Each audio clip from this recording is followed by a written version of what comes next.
নারায়ণগঞ্জ সিটির সাবেক মেয়র সেলিনা হায়াৎ আইভীর ৫ মামলায় জামিন বহাল রেখেছেন আপিল বিভাগ।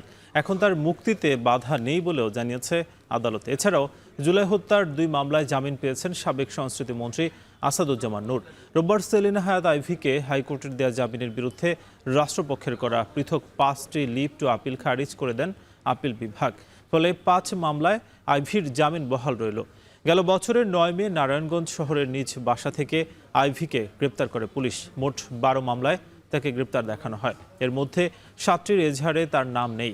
অন্যদিকে বিচারপতি কে এম জাহিদ সরওয়ার কাজল ও বিচারপতি শেখ আবু তাহেরের সমন্বয়ে গঠিত হাইকোর্ট বেঞ্চ সাবেক সংস্কৃতি মন্ত্রী আসাদুজ্জামান নূরকে মিরপুর ও রমনা থানার মামলায় জামিন দেন। তবে আরও মামলা থাকায় এখনই মুক্তি মিলছে না সাবেক এই মন্ত্রীর।